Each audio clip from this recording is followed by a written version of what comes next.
Good day and welcome to the Oakland County Megacast on our family of TV and radio stations. If you're watching us on TV, you're watching us on Civic Center TV, Comcast, Channel 15, and AT&T. Channel 99, live streamed online in high definition on civiccentertv.com. You can also be watching us on BAMA, Birmingham Area Municipal Access Television, also on Comcast, Channel 15, and on AT&T Channel 99 in their community and educational television guide on AT&T's cable systems. On the radio, you're listening to us on our flagship station, 89.3 Lakes FM, online at lakesfm.com, a service of the Greater West Bloomfield Cable Communications Commission. In Bloomfield Hills, Bloomfield Township, and the surrounding areas on 88.1 WBFH, The Biff, under the supervision of station manager Ron Whittables and the Bloomfield Hills School District. And in Auburn Hills, in Pontiac, and the surrounding areas in northern Oakland County, you're listening to us on WAHS 89.5. Avondale Community Radio, Logan Pizzuro, their student engineer over at WAHS, keeping us on the air, putting us on the air on WAHS every single day. That station, a service of Avondale schools. And we have plenty of newsmakers on the show today, a lot to talk about, and a lot that's making news right now all throughout the Oakland County area. And if you're looking for the latest news in Oakland County, you can go to civiccentertv.com. We have a dedicated web page for you that has all the latest coronavirus-related stories on it. It's updated daily by our great producer, Jeff Cowan. He goes in, finds the latest stories, the most important stories, and puts them on this page. We also have a link to resources from the federal government through the Centers for Disease Control and Prevention, from the state of Michigan, from Oakland County, and from a number of municipalities in our coverage area on our family of TV and radio stations. Making news today, the Michigan State Police are preparing for another protest of Governor Whitmer's executive orders on Thursday, today. Another protest is planned and already has begun. Just about an hour ago, the Michigan State Police tweeted out that they had seen about 150 protesters already at the Capitol, and that at that time, there were not any things of concern. People were wearing their masks. They did post pictures, people wearing their masks, doing their best to keep their social distance. Hopefully, that continues on as these people practice their right to free speech and their right to protest, but also hopefully do so safely. Other things making news today, over 1.7 million applicants have pushed the unemployment system in Michigan to the brink. More than one-third of Michigan's workforce has entered the unemployment system since March 15th. So far, 92% of unemployed workers have received payments, according to the Michigan Joint Select Committee on COVID-19. That still leaves about 130,000 people waiting for their benefits, and the Unemployment Insurance Agency employees are working 7 days a week with expanded staffing to work to accommodate the surge of applicants. So unemployment been an issue throughout this process, throughout this crisis, getting people who are out of work, who are furloughed, who have been laid off, the much needed funds that they need in order to pay their bills, put food on the table, and so on. It's good news that 92% of those unemployed workers have, according to this article from Bridge MI that you can go to from our website on civiccentertv.com/coronavirus, have received some form of payment over this period. But still, 130,000 people who have not received unemployment benefits just yet. That's still a very significant number. Other information, other news, Michigan Senate passed a $508 million federal funding for COVID-19 related spending. Funding will support child care, wages for frontline workers, unemployment benefits administration, testing supplies, and other programs during the continued COVID-19 crisis response. Funds have been made available through the Federal CARES Act, and this spending, particularly in this bill, accounts for about 1/6 of the $3 billion that the state has received so far through the Federal CARES Act program. Other stories making news that the barber in Owasso, big story, Carl Mankey, his barbershop staying open over the past several days despite being deemed a non-essential business. On May 4th, the business reopened in violation of the most recent stay-at-home order. Attorney General Dana Nessel issued a health protection order against the business on May 8th, requiring the business to close by the 11th. When that did not happen, Dana Nessel filed a request to order the Shiawassee County Circuit Court to close down the barbershop. That order was not issued by the court. As a result of those warnings and others, the Michigan Department of Licensing and Regulatory Affairs, or LARA, has suspended Mr. Menke and his business's license as a result of these violations. Barbers are not declared essential under the stay-at-home order, but the barbershop owner, Carl Menke, who's 77 years old, said that despite this, he had to reopen because he still needs to make money. Also claims that he kept his shop safe, he wore masks, he made hand sanitizer readily available. There were reports and some footage that came out of a lack of social distancing on site that also, according to state officials, was concerning. And lastly, among our top stories today, an inflammatory syndrome linked to COVID-19 has sickened more than 20 kids in the state of Michigan. Initial symptoms, according to the Detroit Free Press, include a fever, rash that lasts at least a few days, cracked lips, red irritated eyes, and a bright red tongue, swollen lymph nodes, and stomach pain, among other symptoms. The syndrome symptoms overlap with toxic shock syndrome and Kawasaki disease, which usually affects children younger than 5 years old, according to the Centers for Disease Control and Prevention. It's also being reported that 100 kids in New York City, as well as children in California, Illinois, the United Kingdom, and Spain, have suffered from a similar inflammatory syndrome that's linked to COVID-19. The DMC's pediatric nephrologist, Dr. Rudolph Valenti, said in this Free Press article, "It is vital that parents look for these symptoms and that the parents take them seriously and get their kids checked out." That story and more on our website, civiccentertv.com. Click on coronavirus, and there it is. All your top stories. Those are just the headlines. You can read them in full by going to our website, and you can do it while you're still watching and listening to us right here on the Megacast. A great lineup of guests we have today. Josh Birnberg, the baseball coach at West Bloomfield High School, will join us in just a little bit. We'll also be joined by West Bloomfield Township Clerk Debbie Binder. She will be talking about the upcoming elections as well as the U.S. Census. And, of course, we have to thank her because today we are broadcasting live on the West Bloomfield Township Clerk's Facebook page via Facebook Live. In the second hour of the show, we'll speak to Keagle Harbor Police Chief John Fitzgerald. WWJ and Civic Center TV news reporter Brooke Allen will tell us how major market news has changed during this, how working in a big news office and in a smaller news office like we have here has changed during this crisis. And then to cap off the show today, we'll talk baseball, the future of professional sports as well, with former Detroit News sports writer, retired Detroit News sports writer Lynn Henning. All of that coming up on today's edition of the Megacast. But before we can get to that, we need to first check in with our first guest today, who is the superintendent of the Bloomfield Hills School District. His name is Pat Watson, and he is joining us on the Megacast. Mr. Watson, thank you for being with us. I appreciate it. Good morning. How are you? I am fantastic. How are you? How's your family? How's your team? Doing well. Everything's going as well as can be expected under the circumstances.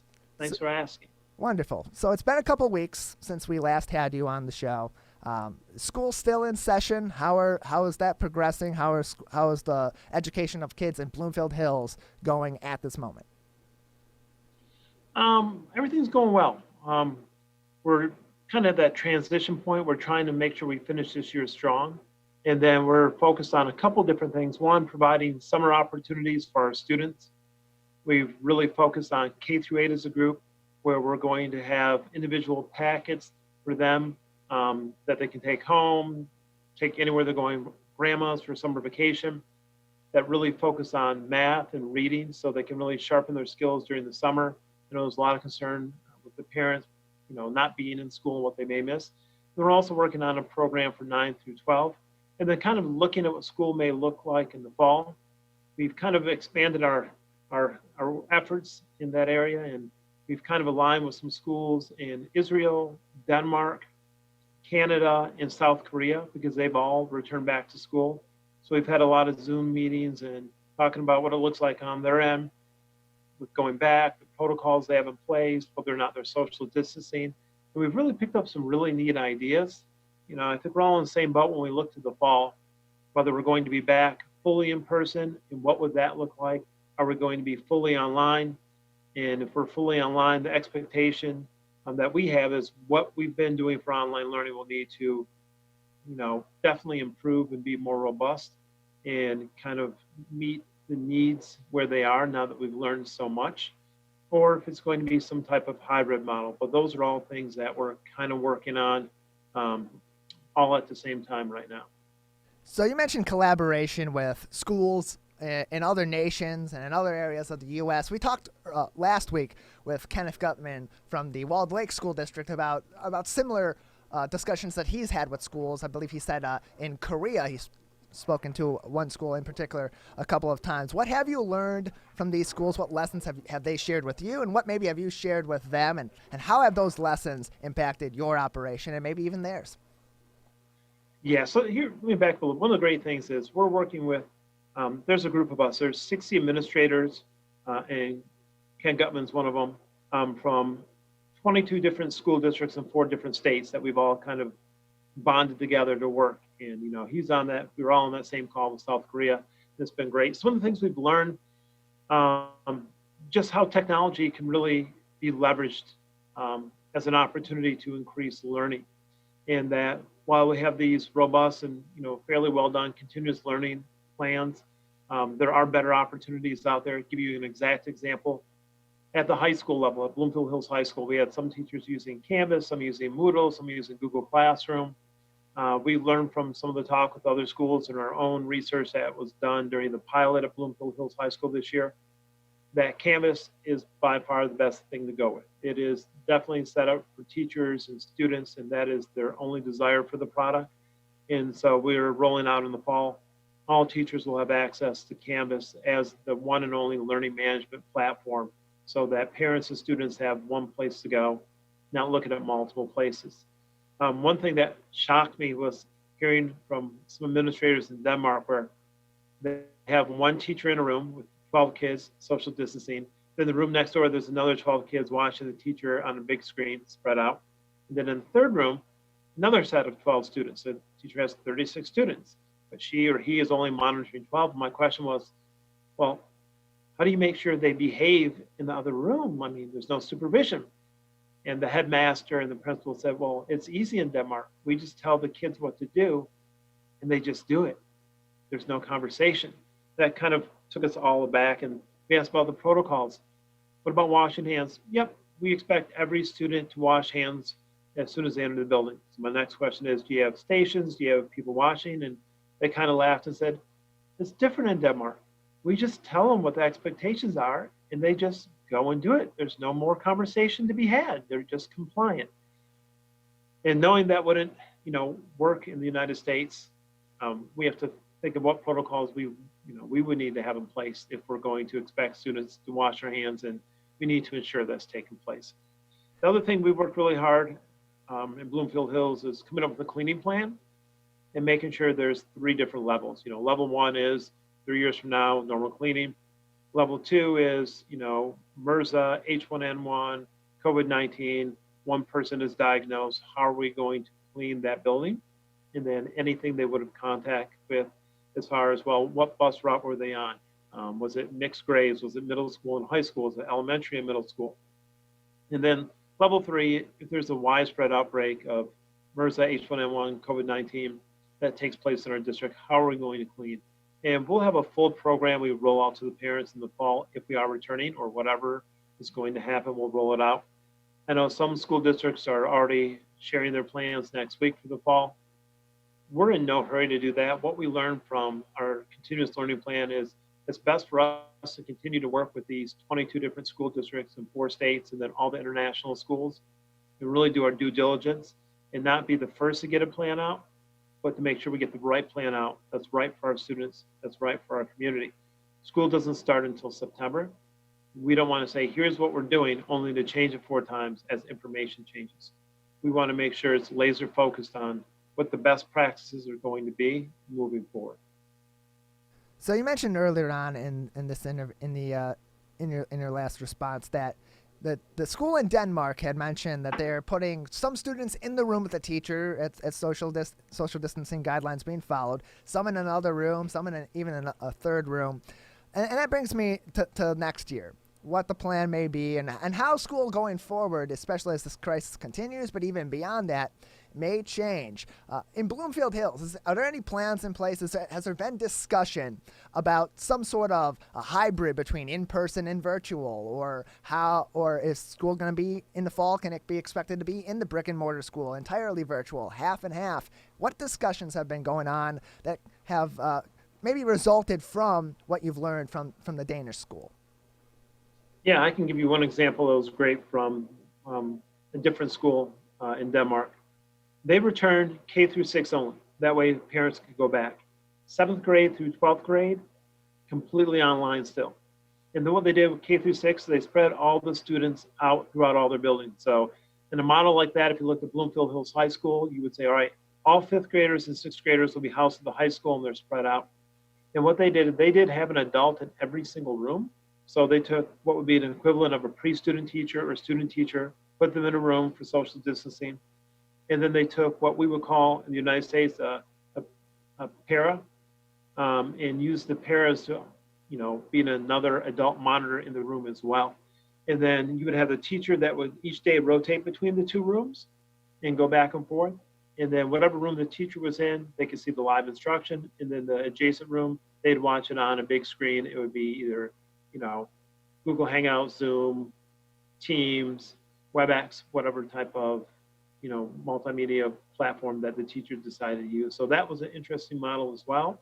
I know in South Korea, talking to Michael Baycraft, who's actually from Michigan. His wife is from Michigan as well. She's actually a West Bloomfield High School graduate.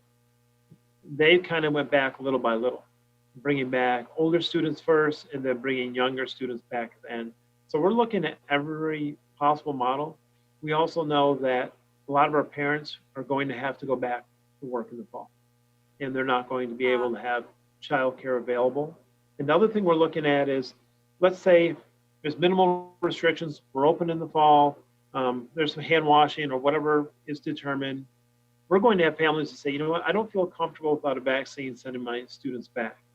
And we want to make sure we have opportunities for them to continue learning, albeit it would be online. So we're looking at that option as well. Pat Watson, Superintendent of Bloomfield Hills School District. Erica Jones here. What I've been wondering is, do you have some students that just haven't responded to online learning at all and haven't just basically checked out and not responded to anything from your school? Because I know that's been an issue at the university level, but I'm wondering if you've had that issue or how you've dealt with that. We do, and it's very few, but the counselors and the administrators, in particular at the high school level, have really followed up. When it's been at the elementary level, it's been some parents saying, you know what, we're able to home educate our child right now, we're fine, we appreciate it, but we're gonna go this path. We also have other students that have different career pathways that are seniors this year who reached out and said, hey, I'm working 40 hours a week, I wanna be a mechanic, and I'm doing work on ambulances and large vehicles for the township, and this is my career job. Can we work something out so I can get whatever credits I need to still graduate on time, but I want to continue working for 40 hours. I've got my career job now. I was fortunate that, to be able to have this fall in my lap right now. So we worked out those circumstances as well, so those students can graduate on time like they're supposed to, and still go on with what they want to do for a career moving forward in life. For seniors, I think that's great that they're able to do that and you're accommodating them. But how do you respond to parents of younger students who just think they can educate their children on their own at home because they still need, the instruction in order to be at the same level as the rest of their classmates for when school does return at whatever point that may be? So how do you deal with that? Yeah, so, parents have the right to do that. That's a decision they can make. I mean, these are extreme times. And what we don't want to do is not have some type of flexibility and just say, well, no, you have to do what we say. So part of our summer program is going to be bridging that gap and making sure that students have access to learning materials that they can use for the summer. And this will be completely free of charge. This will not be at a cost for K through 8 students to have this printed material. And then we're looking at when we do get back in the fall, how do we assess and see where students really are? One of the things we made sure to do that while we were out, we aligned all of our curriculum. So we made sure, if you're K through 5 and you're a fourth grader, whatever you're receiving for instructional material in any grade is the same across the district. That way we know what we attempted to cover. We then can assess and measure whether we were able to accomplish that or how much we could accomplish during the shutdown. And then we start filling in some of those gaps and providing interventions where needed. And one of the things we're very, very cognizant that we need to do, we need to help that student who might be a little behind. We're going to need to help the student who's right where they need to be and they want to move forward. Or we also need to be able to help the student who comes back, who's really excelled for, during this time off. Maybe they read 3 hours a day and did math for 3 hours a day, and that was their whole focus. We don't know.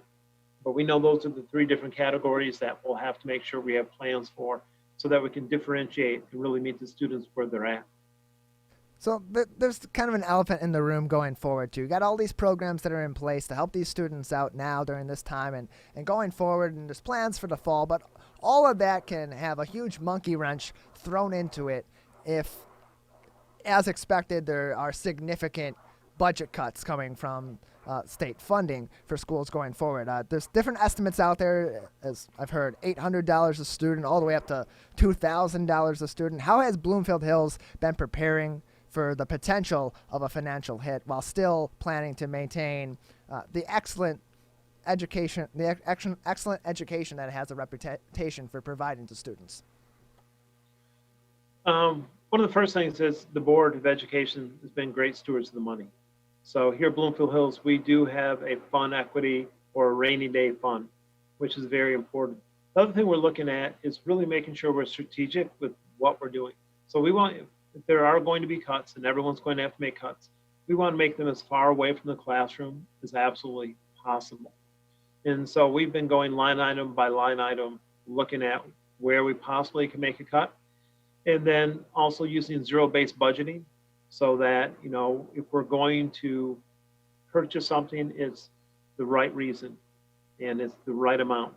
So I think everyone, when it comes to budgeting, basically is in the same boat from that standpoint. What will separate, depending on the cut and what happens, is those districts that have fund equity and those that do not.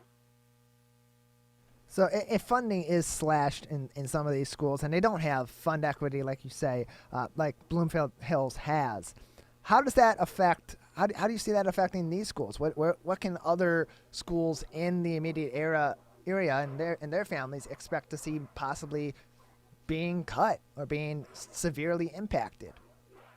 So as you know, in my previous school district, I went through that in 2010, where we were a deficit district, we were bankrupt, we had zero fund equity, and we cut program after program after program and increased class size. It's a horrible thing to do to kids. No one wins in that situation. We all know that funding is lacking in the state of Michigan.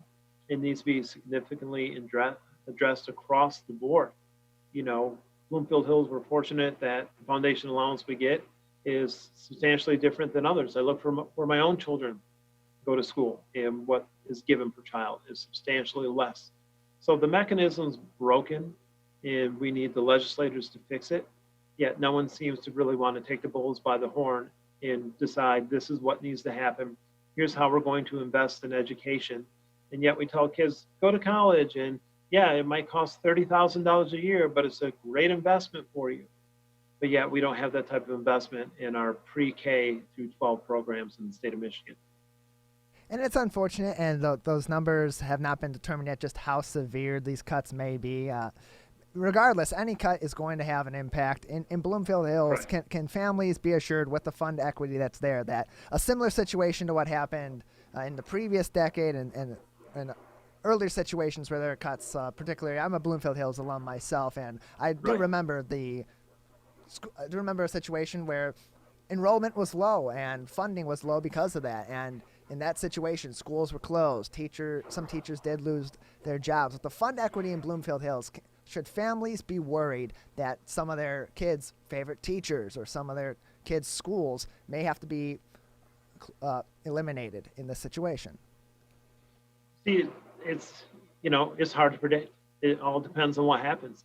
If the budget cut is $2,000 and we lose 400 students for whatever reason because their families had to relocate out of state for jobs, we're talking at cuts that have never been seen before in the history in the state of Michigan, or for a school like Bloomfield Hills. When we're talking about 2010, 2011 budget cuts, we were talking about a 7% cut and what that looked like. Now we're talking potential of 20% or 25%. Without knowing all the different facts, and what the actual cuts are going to be, what enrollment's going to be, I can't predict what's going to happen. All I can say is that our goal is to make whatever cuts we do have to make to keep them away from the classroom as much as possible.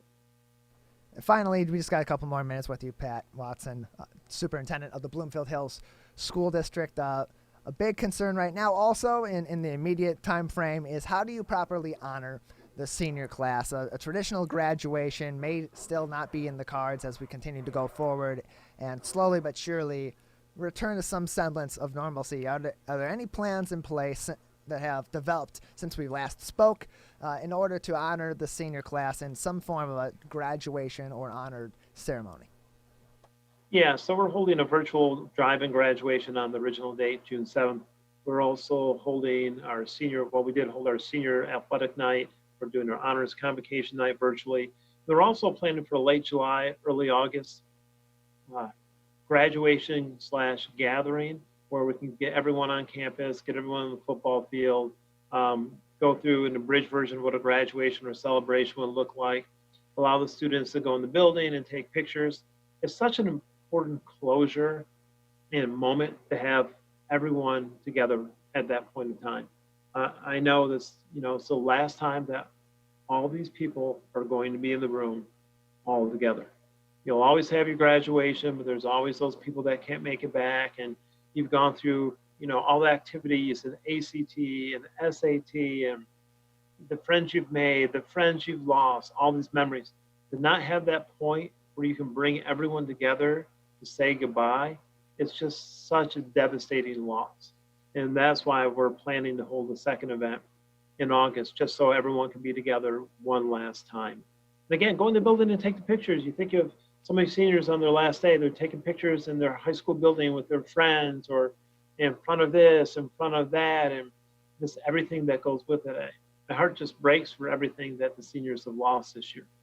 Yeah, yours and mine as well. I mean, it's a rite of passage for these students. It's something that a lot of them look forward to. It's an accomplishment to complete your education in that way, and to not be able to celebrate it in a traditional sense, and to have your senior year cut off or changed in some way from an unforeseeable crisis. It's bad. It's not great. It stinks. But you got to work through it in some way, and it's good to know that that's being worked through. Lastly, we've seen in other school districts. We've talked to Ken Gutman. We've talked to Dr. Hill and other teachers about how they're honoring students in the lead up to the end of their educational journey in those school districts in Bloomfield, in West Bloomfield, and in Walled Lake. Has anything special like that been going on in the Bloomfield Hills School District that may be interesting for us to know? Basically, everyone's been doing the same thing, the different type of virtual events and celebration as possible. So right now we're trying to plan for K-8 celebrations and, the move up from 8th grade to 9th grade, or if you're going from 3rd grade to 4th grade in the middle school, what are those transitions going to look like? What are those celebrations going to look like? And that's kind of what we're building out right now. All right, Pat Watson, Bloomfield Hills Schools Superintendent. Anything else you'd like to say before I let you go? Just be well. That's it. It's great talking to you, and hopefully I'll talk to you again soon. All right, thank you very much, Patrick Watson, the Bloomfield Hills School District Superintendent, joining us on 89.3 Lakes FM, 88.1 The Biff out of Bloomfield Hills, and station manager station manager Ron Whittlebles supervising that great operation there at my alma mater. WAHS 89.5 Avondale Community Radio out of the Avondale School District and on television on Civic Center TV in West Bloomfield, Keego Harbor, Orchard Lake, and Sylvan Lake on Birmingham area municipal access television as well in Birmingham, Bingham Farms, Beverly Hills, and Franklin. So good to get an update from Pat Watson and the Bloomfield Hills School District. A lot of similar things going on in Bloomfield Hills as have been going on in other school districts such as Walled Lake and Erica Jones, co-host today in the studio. The collaboration between these school districts has been great. They've been talking in our state, in our local area, but also all throughout the world, and they're bringing in new programs and they're bringing in new innovations and addressing some of those issues. As someone that has dealt with the virtual education system throughout this crisis at your time at the University of Miami, how critical is it that these schools, whether it be a university or whether it be a high school or whatever level, get it right for the students and figure out a way to tailor this virtual program to some semblance of normalcy? How important is that for a student? It is so important. I mean, education is absolutely unmatched, and I think that getting students in the classroom is so important because when these students have school online, no one's stopping them from, being on Instagram or Snapchat the whole time. And even if they may be logging in at a certain time, there's no standard they're held to of having to wake up at a certain time and be in a classroom. And it's vital that there's more structure to it and these students are getting more of what they need because they're just at this rate. Unfortunately, it's hard, but they're not going to be as prepared as, students in past years have been when it's time for them to go off to college and whatever comes after high school because they just haven't had the motivation to do so. And it'll be interesting as time goes on and as the funding situation in the schools is addressed in the coming days and the coming weeks from the state level, how that will be impacted, how virtual learning will be impacted, how the future of learning in schools will be impacted. All of that will be interesting to see as it plays out. There's nothing official yet from a budgetary standpoint, but a huge issue right now in the education system. Also being hit by this crisis is high school athletics, youth athletics. And joining us next on the program, joining us now, is the West Bloomfield High School baseball coach, Josh Birnberg. Josh, welcome to the Megacast. Thank you guys for having me. I appreciate it. So how are you, Josh? How's your family? How are your athletes?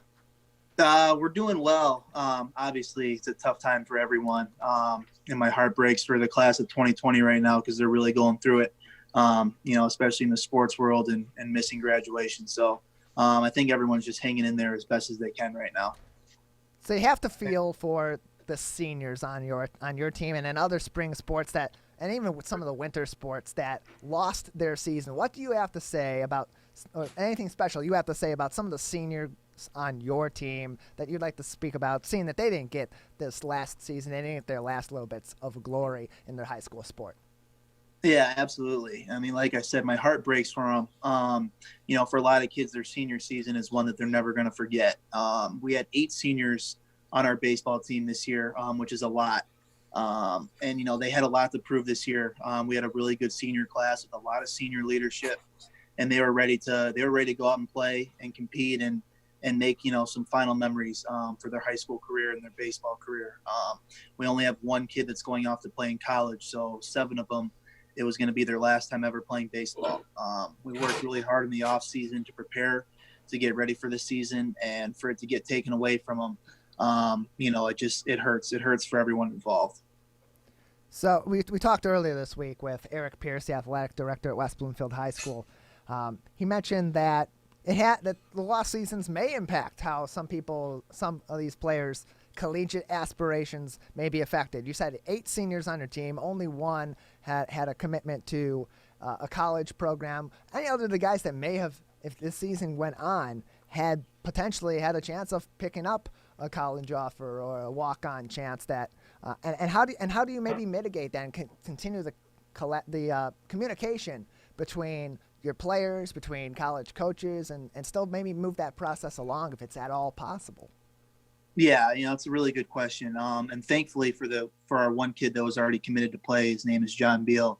I'm glad that he got his commitment before the season started, just in case he was impacted by this. But of the other 7 seniors that we had, one is going to play football at the next level, so that's awesome, and one is going to play hockey. For the rest of the guys, I think a lot of them are already set on where they're going to school. We had a lot of really bright kids that are continuing their academic careers at some really nice schools. And then, you never know what the senior season is going to bring. And I think that's one of the cool things about baseball is a lot of kids come up with some really good senior seasons and end up getting looked at by schools that maybe they didn't think they were going to be looked at until that season takes place. So it's hard to say what would have happened. We could have had some kids that would have had some really big years that could have got some more college attention. But any of those kids that have any aspirations of possibly playing at the next level, they know I'm here to help them in any way they need. I can reach out to a bunch of schools and a bunch of connections I have. But I think one of the good things we have, at least, is I think everyone's kind of set in what they're doing next year. So as far as that goes, I don't think anyone was negatively impacted in that way, which is a good thing. But if anyone has some late aspirations of wanting to give baseball a shot in college that they didn't think they might have had before this got canceled, they know I'm here to help them in any way they need. Josh Birnberg, West Bloomfield High School varsity baseball coach. Thank you so much, for joining us today. Erica Jones here, and I'm, wondering, we talk a lot about the seniors and how hard this is for them, but, a lot of the team also isn't seniors, and I don't think we should discredit them. So what are you doing to, maintain your players who do have seasons ahead of them? Because, I'm sure you want them to come back next year and be just as good as they were. So how are you keeping in touch with them at home and trying to make sure they stay on top of their game so they are prepared for when they can, get back in the game? Yeah, absolutely. And I think that's a great question. Obviously, with the 2020 class, our heart breaks for them, but, we have a bunch of other kids that are missing out on the season as well. You only have 4 years in high school to play, and everyone's missing out on this 1 year, which is huge. I think one of the cool things that baseball has is that there's kind of 2 seasons. So everyone plays their high school season in the spring, and then, probably 90 to 99% of our kids are also on a travel baseball team that competes in the summer. So obviously everyone's, holding their breath, hoping that we can get some games in the summer and that season takes place. There's a lot of competitive baseball that gets played during the summer. And a lot of those coaches are trying to do everything they can to make sure that season happens. Obviously it's not really in our hands right now, but we're hoping that at some point it's going to be safe to play. And I just, stay in constant communication, with our guys. I had one group chat with just the seniors in it, one group chat with the whole team, and then one group chat with all the underclassmen. So obviously a tough time right now for everybody, but like you said, I got these underclassmen that are all coming back next year and a lot of young guys that are going to have to contribute at the varsity level. So just kind of making sure that everyone's head, is on straight and everyone's hanging in there through this tough time and getting in as much work as possible on their own with the restrictions we have and what's actually available. Just hoping everyone makes the best of what they can at home and get as much work in as possible.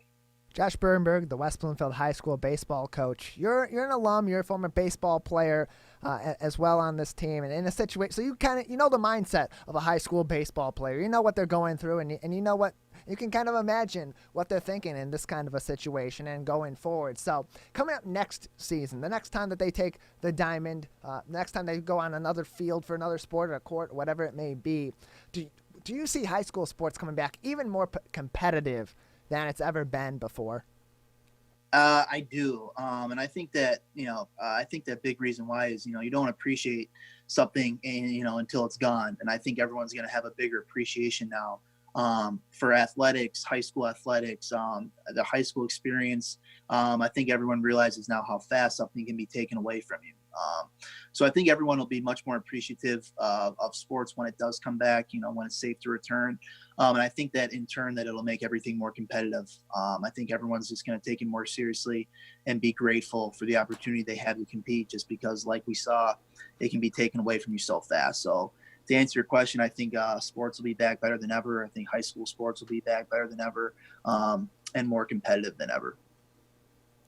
And Josh, because you are young still and it hasn't been that long since you've graduated, your players know that it wasn't too long ago that you were on the West Bloomfield varsity baseball team. Do you think that they feel more comfortable confiding in you and, just reaching out about how they feel and what they're going through than they would be someone who was a little more far removed from the position that they're in right now? It's a good question. I guess it's possible. I got a balance kind of for me. The one thing that's tough is because I am younger, I don't want to cross the line between being, friends with the players, because I am their coach at the end of the day. But I think that, as a player, it's easier to confide in someone that is younger, just because, like you said, it wasn't too long ago that I was in their shoes. So, through a time like this is one thing, but just in general, like when things were back normal, I had a lot of really good conversations with the kids all the time about stuff maybe that they wouldn't open up to with maybe someone a little bit older, just because, like you said, I wasn't in their shoes too long ago. So I kind of know what they're going through, not only on the field, but off the field, as a high school student, some of the challenges that go with that. So I think that the kids do find it easier maybe to come talk to me a little bit. At least I would hope so. And that's kind of one of the goals I have is to make sure that they can always come talk to me about anything. It's not just baseball. They can talk to me about other sports, problems they got going on, and I'll be there to help them in any way I can. Josh Birnberg, West Bloomfield High School baseball coach, joining us on the Megacast on our family of stations. So Major League Baseball has begun negotiations for potential return late in July. It'd be a shortened season. It'd be a little bit different playoff system, different revenue sharing, all of that. It's nothing official yet, but it's in the works. Have you heard anything either from your athletic director, from the MHSAA, from other baseball coaches about the potential for next season?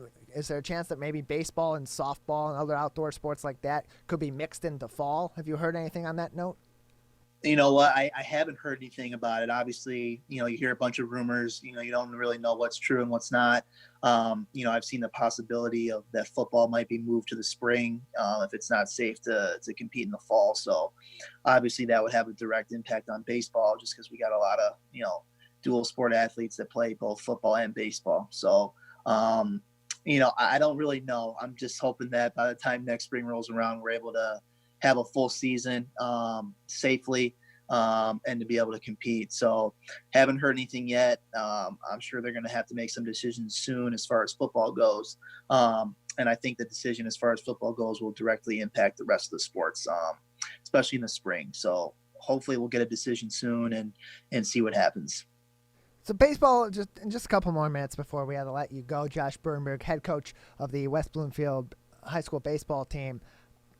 Baseball's not as much of a contact sport as something like football or basketball or something like lacrosse even.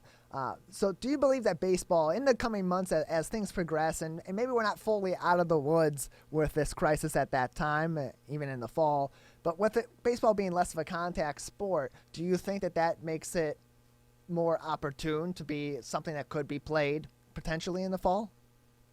I'd like to hope so. But, I've thought about that myself, but, my mind always takes me to, there's a lot of things that happen on the baseball field that are in close contact. You got the umpire right on top of the catcher and the hitter. When a runner's on first base, you got the first baseman holding the runner on.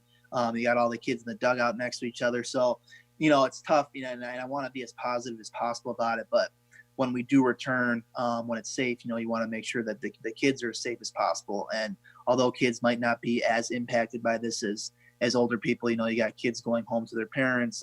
You got older umpires out there, older coaches. So, you got to keep in mind of everyone that could possibly be impacted by this and negatively affected. So, it's kind of a tough thing, and we're kind of just waiting for the go ahead on when it's safe to return.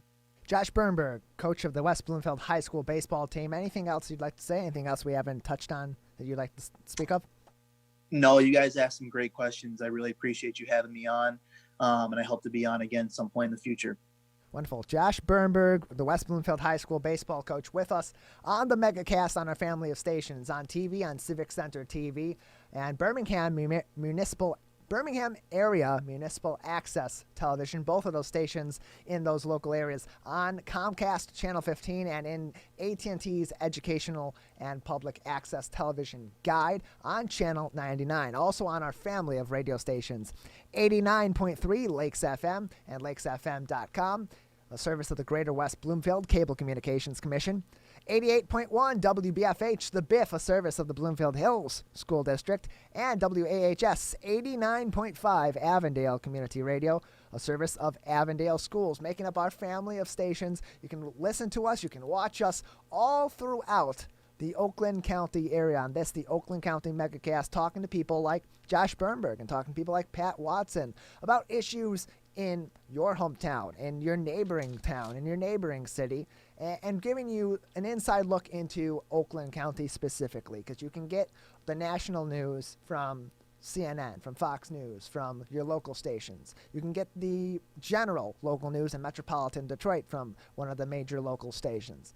But it's tough to get important information and the stories of your neighbors and the stories of your friends and the stories of your schools from right in your backyard. That's what we do here on the Megacast and our family of stations, a flagship, of course, here at 89.3 Lakes FM and Civic Center TV. And as we've expanded out, we've talked to a lot of people from a variety of communities about a variety of issues and have been able to learn a lot about high school sports, specifically baseball, specifically what the high school athletes are maybe thinking about as they go through this really tough process of working through a lost season, their lost senior year, where they may go from here. Will their sport be back in fall if they're a multi-sport athlete, or if they're a single sport athlete and all you play is football? If you can't play football in the fall and it's your senior year, how do you come to terms with that being the end of your high school career? There are a ton of issues in high school sports, in high school education altogether, and there's issues locally, issues like local elections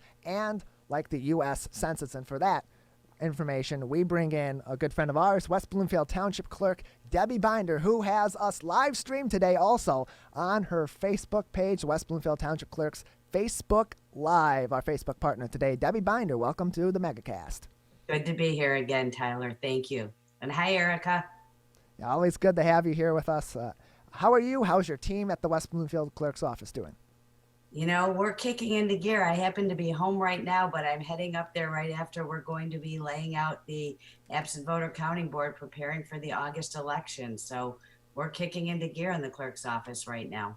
So yeah, West Bloomfield Township recently, the township board approved the plans to gradually in phases, much like the state's reopening the economy. The township's reopening town hall in phases. Department heads were scheduled to have come back on May 11th. Did that happen? Is that in process? How is that moving forward, Debbie?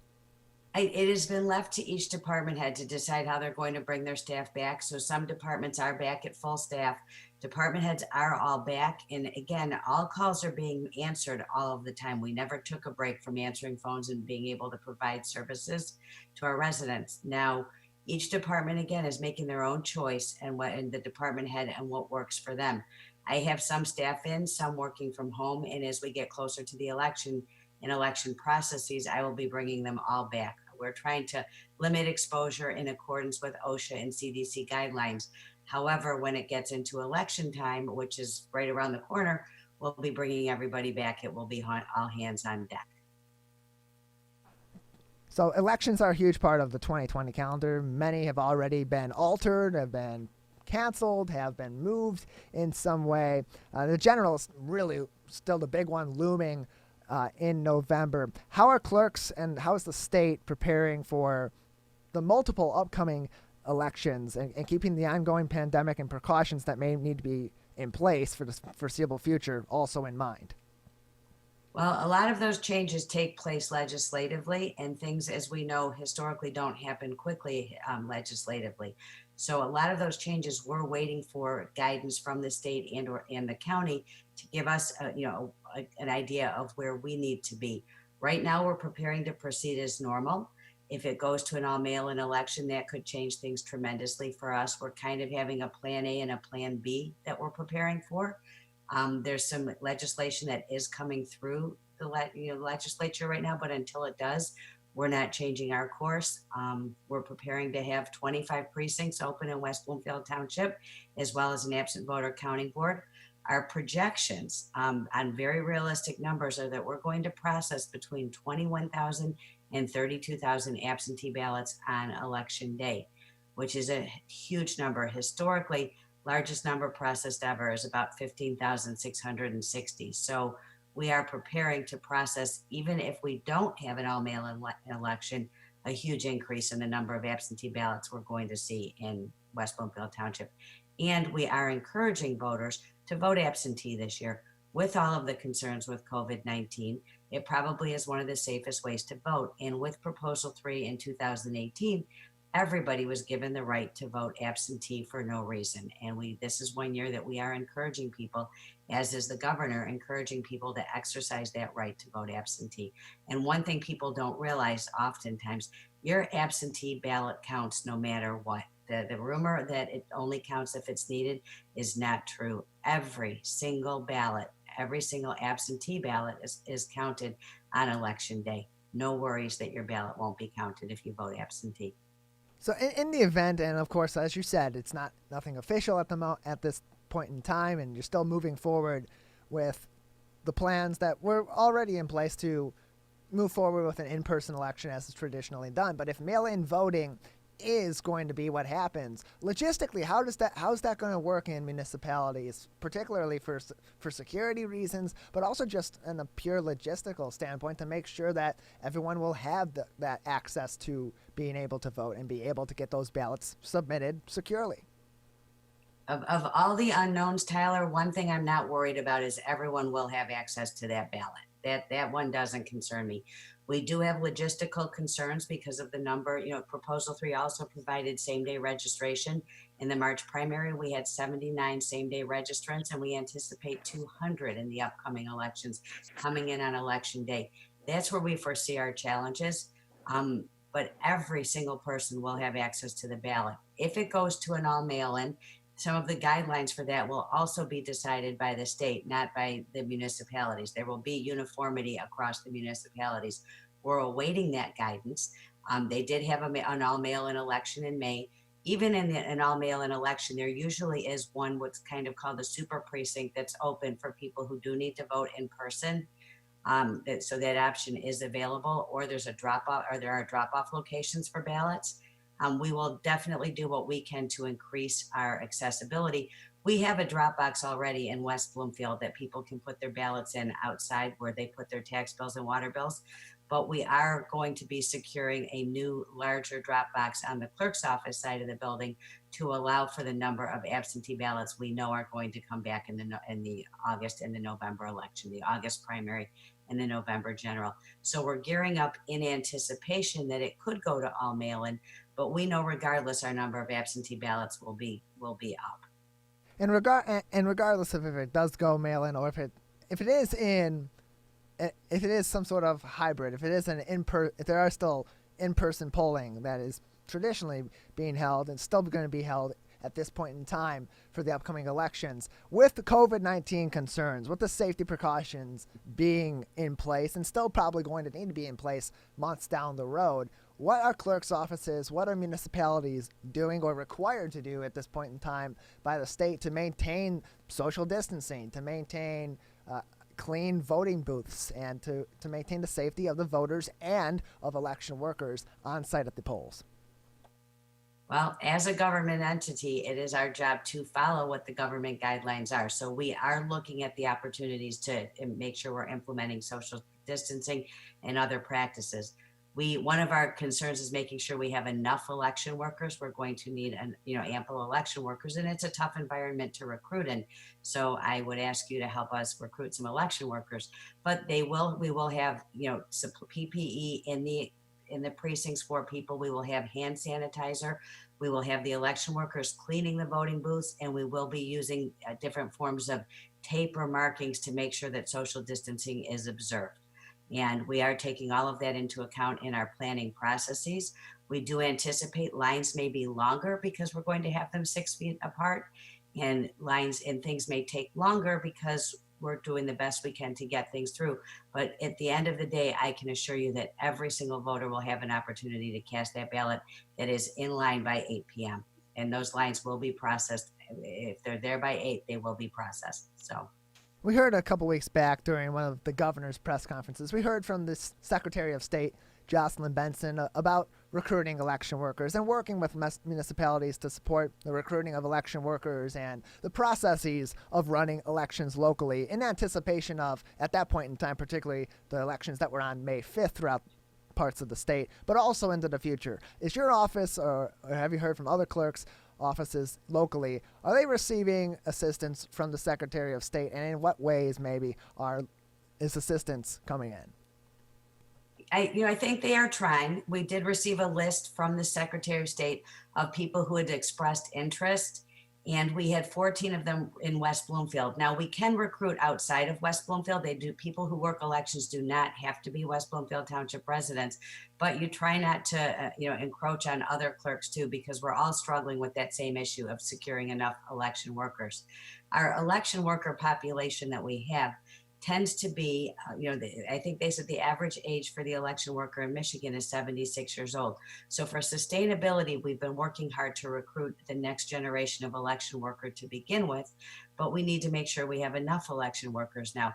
And when I say enough election workers, many don't realize the number that enough represents in a township the size of West Bloomfield, where we have 54,000 registered voters.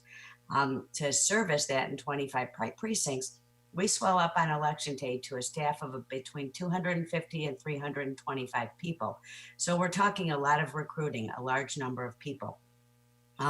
It's a great opportunity for people to get involved who want to give back to their community, but it's also a phenomenal opportunity to enhance your resume or your college app. We can recruit kids that are 16 and older. Again, something that they can put on their college app or resume. It looks great. Wonderful to have gotten involved at a civic level like that. And it's a good opportunity to make a little bit of extra spending money. And I can tell people it's a long day. People complain it's a long day, and they all come back. So they become a little precinct family. They enjoy the experience. They feel proud of what they're doing to give back to the community. And it's an important service to do to allow the community to all cast their ballots and to ensure everybody has access to the ballot and the right to vote. So big public service, and we just know we need people this year. 250 to 325 people on one day is a large number we need to make sure we have in place. And that's under normal circumstances, too. Do you imagine, Debbie Binder, West Bloomfield Township Clerk, with us on the Megacast, that with the social distancing guidelines that are still in place, with the COVID-19 pandemic crisis still very much in the works, do you imagine a greater need for election workers to be on site at the polls to help maintain these sort of guidelines as well? Absolutely. There's no question that what we would normally staff a precinct for, we're going to have a few extra people in each precinct just to enforce the social distancing guidelines and make sure that the precincts are cleaned up. That is something we've discussed, and know that in many cases, election workers need a break too. So when we staff a precinct, we're staffing knowing that at any time you could be down one or two people that are out leaving for lunch. We're going to make sure that not only do we have enough to staff when somebody leaves for lunch, but to have enough to staff that somebody's always either cleaning one of the voting booths and enforcing social distancing and making sure that things like the hand sanitizer and masks or gloves that are needed are available. For the most part, we're encouraging people to bring their own mask and gloves, because we just can't, unfortunately, afford to purchase the amount that would be needed, nor is the supply chain going to provide that. So I would encourage voters, again, number one, I would consider voting absentee this year. Again, it's your right, and that ballot does count. In the event that that's not something you wish to do, and Tyler, people are one way or another. If they're poll voters, they're poll voters. If they're absentee voters, they're absentee voters. And they usually don't change unless they're a poll voter who's going to be on vacation. So we encourage absentee voting first and foremost this year with everything going on with COVID. But for those who do come to the polls, again, I would recommend bringing your mask or your gloves and the PPE that you consider essential for yourself. But know that we will be enforcing the governor's guidelines and making sure that we have social distancing and expanded cleaning to keep the precincts as safe as possible. West Bloomfield Township Clerk Debbie Binder joining us on the Megacast, on our family of stations, and on her office's Facebook page, the West Bloomfield Township Clerk's office's Facebook page. And like you said, you're either a poll voter, you're an absentee voter, you're one or the other. You usually aren't mixing between them. I'm a poll voter, and come these next elections, I'm going to be there with my mask. I'll be taking the precautions. I'll be following the guidelines. I'll be following all those rules similar to the rules that we have to follow here at 89.3 Lakes FM and our family of radio stations in order to stay legal for the FCC and continue to bring you the news. So we'll take a quick pause for station identification. You're listening to us on 89.3 WBLD, Orchard Lake, West Bloomfield, Kego Harbor, Sylvan Lake, 89.3 Lakes FM, live streaming online at lakesfm.com. Additionally, you are listening to us on 88.1 WBFH, Bloomfield Hills, 88.1 Le Biff, a service of the Bloomfield Hills School District, and on 89.5 WAHS Auburn Hills. That's WAHS 89.5 Avondale Community Radio. On the television side, you're watching us on Civic Center TV and Birmingham Area Municipal Access Television all throughout the Oakland County area on AT&T Channel 99 under their Public Access and Education television station guides, and on Comcast Channel 15 in those municipalities' general areas. Back now with Debbie Binder, West Bloomfield Township Clerk. Debbie, the U.S. Census still going on, still vitally important to our local municipalities. Since we've last spoke, how are West Bloomfield's numbers improving? Are they improving? Is it better? Not like I'd like them to. We're improving and we're going in a positive direction. And the good news is we're close to surpassing what we did in 2010. So in 2010, we had a 77.3% response rate. We're at 77.3% response rate. We're at 74.9% right now. And fortunately, we have had an extension so that everybody can now respond to their census until October 31st. So we do have time to get to and surpass the number that we had in 2010.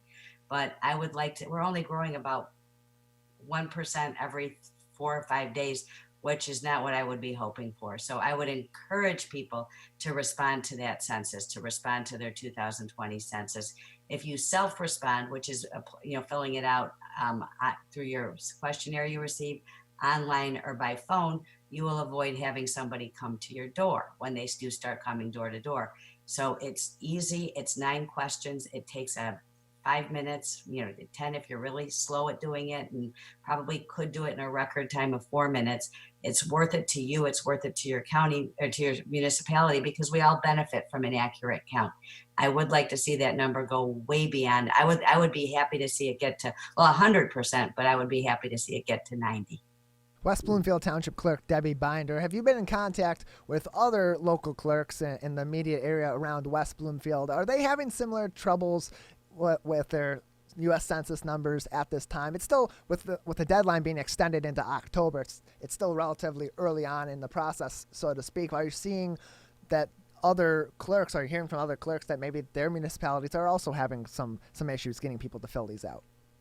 Yes, I think that the census right now is not top of mind for many people. Understandably, there are other larger concerns, but there's a wide variety of what the response rates are in other municipalities. They're ranging all over. To give you an idea, we're number 25 right now for the municipalities in Michigan. We were at one point at number, what were we at? I think 13 or 9. It was below 13. We were probably at, I think we were at actually 14. So we definitely have fallen back to 25. I would like to see us get back up in the top in the state of municipalities, but everyone is having trouble getting people and trying to get the word out. That is something on my phone call. We have a weekly phone call with Oakland County chapter of Michigan Townships Association. And that is something we've been discussing, is ways to increase engagement with the census. So I think everyone is looking at a population facing other issues. But the important thing, Tyler, is these issues that we're facing right now when there's an emergency is exactly why that census count is so important. When they look at how they disperse federal funds and what the representation is, they're looking at those census numbers. So when we have a disaster like COVID, as they look at reimbursement and different programs provided for municipalities by the federal government, they're looking at those census numbers. Those census numbers are also important for local use in terms of recruiting businesses and showing them what your population is, and our representation in Congress. But again, as much as COVID is a diversion right now, it should be a reminder of how important it is to make sure that we have a complete count. West Bloomfield Township Clerk Debbie Binder with us on the Megacast. Anything else you'd like to say? Anything else we haven't touched on that you'd like to speak about before we let you go? I think we covered most of it. The only thing I would add that's not in my purview, and I would defer that it's from the supervisors and the Development Services Office, but they did announce for Household Hazardous Waste Day, which was canceled for spring, they did add an additional hours on Friday to make up for it, because I know that's a highly loved community event that has been canceled for the spring. So check with the supervisor's office, Supervisor Steve Kaplan, or with Development Services, Kathy Cederland, to find out more about the hours that will be extended on Friday. Okay, is that information on the township website? I don't know. Again, for those who I've talked to many times and suggested following the clerk's page, we will share, as the things get posted, we will share them on our page. So the clerk's page is always a good source of information too. As soon as I see something posted, I know the cardboard postcard just came to me yesterday. As soon as I see something posted online, I will definitely share it. And so following the clerk's page is a good way to stay abreast of what's going on around West Bloomfield Township, as is listening to the Megacast or following Civic Center TV or WBLD. Absolutely. Thank you very much. West Bloomfield Township Clerk Debbie Binder with us on the Megacast on our family of stations on TV, Civic Center TV and Birmingham area municipal access television, and on the radio on our family of radio stations, 89.3 Lakes FM and lakesfm.com, 88.1 WBFH, The Biff, and WAHS 89.5 Avondale Community Radio out of the Avondale School District in Auburn Hills. And filling out your census, you have until October to do so. It's easy. You can do it online. You can do it through the mail. Or you can wait for a canvasser to come to your address. We've spoken with Debbie Binder about this. We've spoken previously with Marcia Gershenson even about this issue from the Oakland County Board of Commissioners. And it affects your town. It affects your county. And all you got to do is take a few minutes to fill out those forms. Also interesting to hear from Debbie Binder, Erica Jones, about the upcoming elections and how those will be affected. So just a general polling question for you: Are you an in-person voter? Are you someone that prefers to vote absentee? What are your plans maybe for this upcoming election if you're going to participate? Yeah, well, I'm actually 19, so I'm new with the whole voting thing. And, for people in my age group, I actually think it's hard because it's discouraging.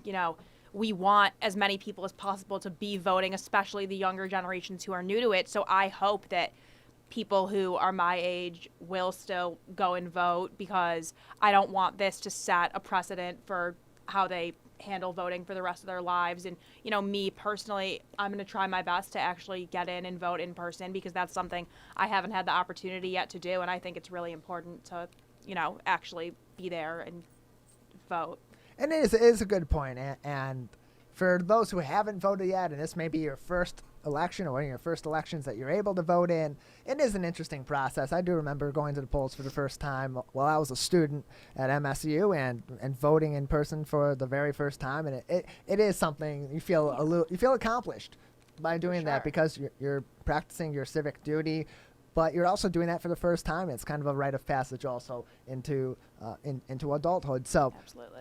Whether the election coming up is in person or will be by mail or you're going to vote by absentee, of course we encourage you to vote if you so choose to do so. And we'll continue to talk with Debbie Binder and other local clerks as well about information regarding the election, as well as the census as the deadline approaches in October. We'll also continue to speak with members of our local law enforcement community as they continue to address on the local level the COVID-19 crisis, maintaining order in our cities and our townships and our other municipalities, while also assisting in educating the public on how to properly take their precautions. And joining us now is Keego Harbor Police Chief John Fitzgerald, coming to us from Keego Harbor City Hall. Chief Fitzgerald, thank you for joining us. Morning, Tyler. How you doing? I'm good. How are you? How's your team at Keego Harbor Police? Doing very well, thank you. Everybody's thankfully healthy right now. That's good to hear. And as of now, City Hall is still closed to the public, correct? Still closed except by appointment. You can call ahead. There's certain things they'll handle, but call ahead for it. I think it was really easy early on. Not really easy. I think it was really interesting early on how soon into the process that Keego Harbor went and decided to close City Hall and put those social distancing guidelines in place to make sure that when they take appointments and when people come in, they are keeping a distance. So Chief Fitzgerald, how's that working out for Keego Harbor City Hall? Is it a system that's been working well? So far, it's been working great. People have called in, got their times. We can handle a lot of stuff over the phone, which is nice to keep real social distancing there. But through the hard times of what's going on right now, that has been a good way to work things out. And up to this point, it's pretty much kept us all healthy, and hopefully we haven't anything spread by people coming to our city hall. Also good to hear. And as industries and businesses have restrictions lifted and they begin to return to some normalcy of operations, in Keego Harbor, is your department getting any communication from these businesses about how they can prepare themselves to safely execute a reopening plan? And are you providing any assistance to them? The biggest assistance is because a lot of businesses call and ask us if they can open up, and it's not a Keego Harbor Police Department or Keego Harbor City choice as to which businesses are able to be open. We have them contact the state or look at the governor's executive order to see if they're one of the businesses that is allowed. And they'll ask us what they're supposed to do, and we just tell them follow all the safe guidelines that have been put out there already about distancing and wearing masks and not having contact with the customers, and curbside pickup if you can do that, curbside drop off, anything to keep a little distance right now until they figure this disease out, figure out what is all behind this virus and what the best way for the long run is going to be. We've seen reports from the metro area and from other municipalities in Oakland County. We've seen stories that there's been an increased use of technology, in particular cameras, to monitor COVID-19 precautionary measures and how they're being followed by the public. Is Keego Harbor utilizing any of this sort of technology in their enforcement or in their research of how the public is responding to COVID-19 in your city? That's not something we've really looked into on the police department side about extra technology for it. We've utilized a lot of technology for meetings. Obviously, we're not having face-to-face meetings. We've been doing a lot of the electronic over the phone and computer meetings with people. But as far as monitoring our businesses and our citizens, we are not doing monitoring of them.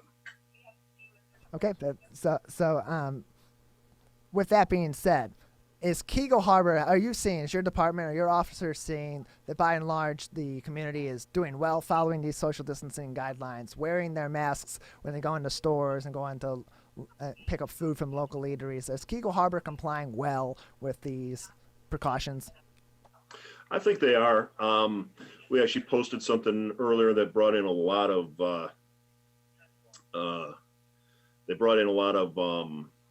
comments about wearing masks into businesses. And I don't care if you are for or against the governor's order on wearing masks into businesses. If a business posts a sign on their door that you have to wear a mask to come in, we can enforce that as a trespassing if you want to insist on not following their rules. It's the same as the no shirt, no shoes, no service rules. There's really not a law to that, but a business has the right to limit some of the things that come into their business. And if they have something in place about wearing masks for the safety of themselves and their employees and their guests, their customers, follow their rules on that one. I don't like wearing a mask either, but if I'm going to go in a business that requires it, I'm going to have my mask on for their sake. And do businesses have the right to ask people to leave, to kick them out, to call the police and have some sort of enforcement if the people that are coming into their business are not following the guidelines that are set in the stay-at-home order and also that are set individually by these businesses? They do. They can ask us. They can call the police department, and like I said, we'll come. And the enforcement action on our level would be, of course, we'd ask for cooperation, and we've been getting cooperation. That's the biggest thing of what's going on right now is people are tending to cooperate with each other, if we get called in, they really tend to cooperate with what we ask them. We don't want to enforce anything. We don't want to write tickets. We don't want to arrest people. That's not what our goal is. Our goal is to have a peaceful society and get everyone to cooperate with the rules laid down for where they're at.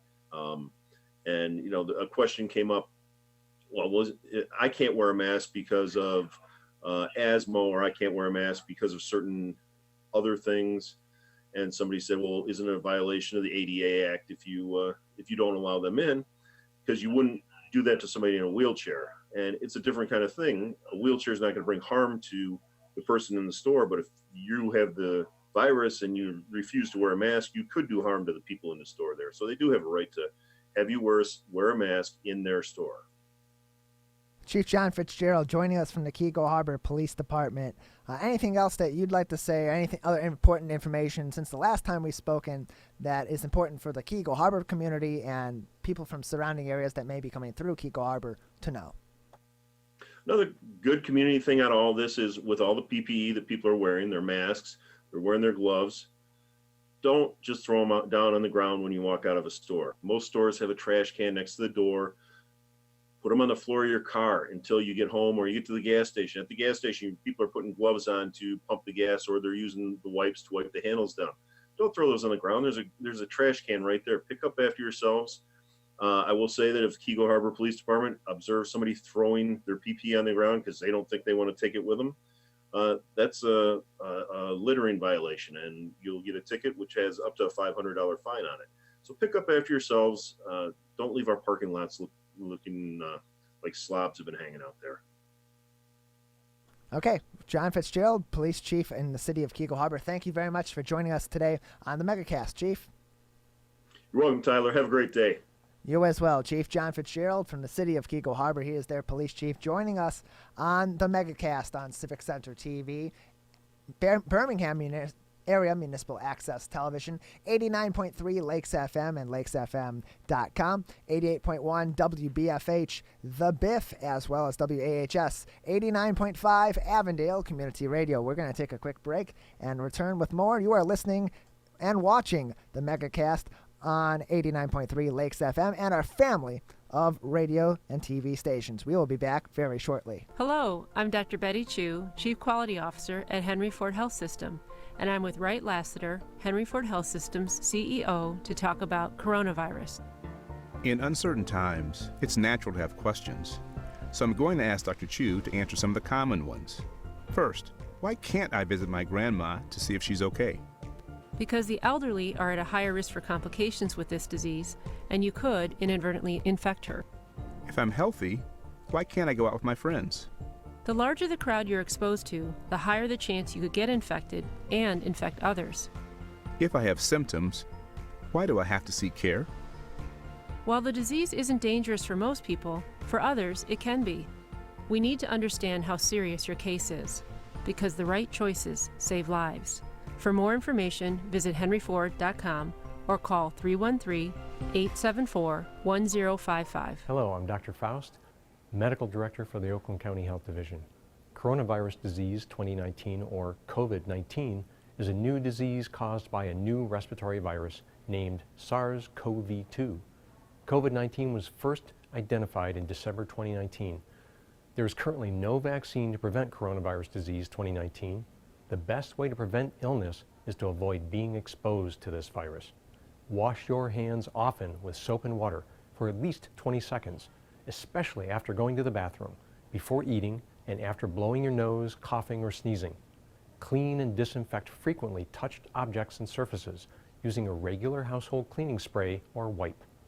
Avoid close contact with people who are sick, and avoid touching your eyes, your nose, your mouth. Cover your cough or sneeze with a tissue, then throw the tissue in the trash. Finally, stay home when you're sick.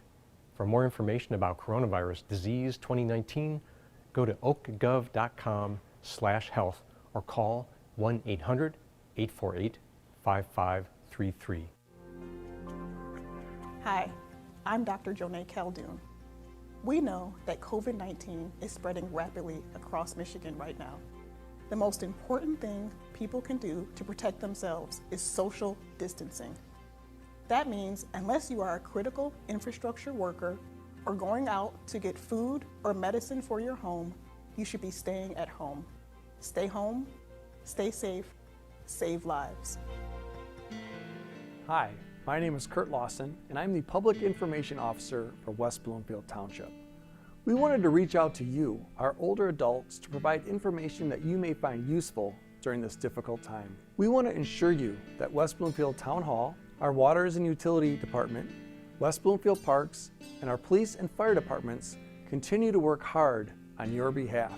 Information and resources can be found on the Township website, the police Facebook and Twitter, or call West Bloomfield Park's COVID-19 help hotline. Please remember to keep your social distance of at least 6 feet, wear facial coverings when you leave your home, and wash your hands for at least 20 seconds with soap. These precautions will help keep you safe during these difficult times.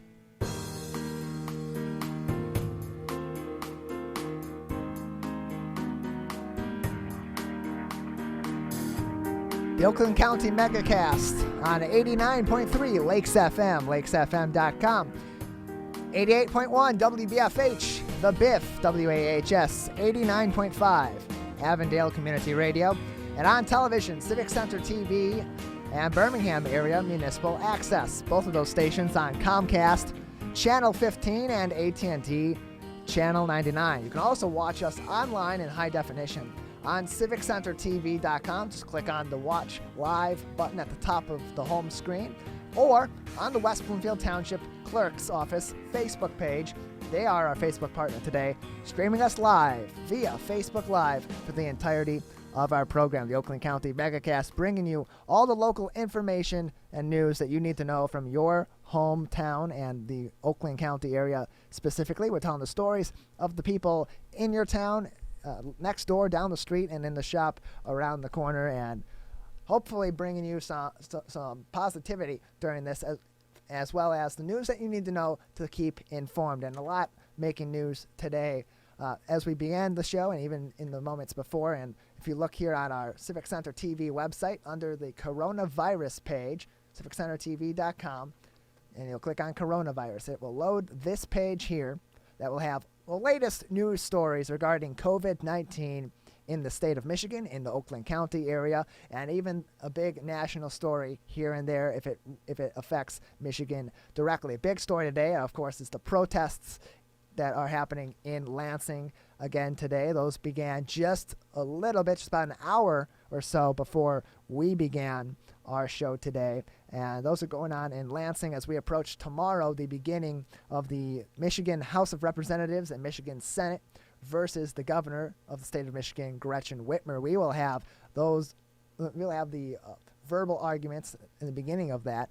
We will have that on tomorrow's edition of the Megacast. We're working right now to set up our live stream of that on the show tomorrow. I'll have that for you in its entirety on the program, and then should it end a little bit before we're done, we'll talk about it as well, and we'll continue to bring you all the news that you need to know from that and other important stories right here on 89.3 Lakes FM, 88.1 The Biff, WAHS, 89.5 Avondale Community Radio, as well as on our TV stations, Birmingham Municipal Access Television, and on Civic Center TV. That will be the news that we'll bring you, and also bringing you news throughout the Metro Detroit area is our good friend and host of the Splash on Civic Center TV, but also the midday news anchor on WWJ Radio AM in Detroit, is Brooke Allen. Brooke, welcome to the program.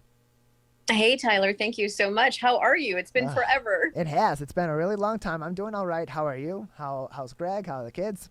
Oh, you know what? We're good. In fact, it's starting to thunderstorm, so you may hear screaming children, dogs barking, the dog hiding right here. So just be forewarned of that. But no, everyone is good. Everyone is healthy. I'm so grateful for that. So that's great. In fact, we've been very lucky. We haven't known anyone directly impacted by COVID-19 as far as, family or friends. So that is the great news. Of course, the bad news is that so many people continue to be affected by this, although it seems like it's winding down to some degree with the reopening of things.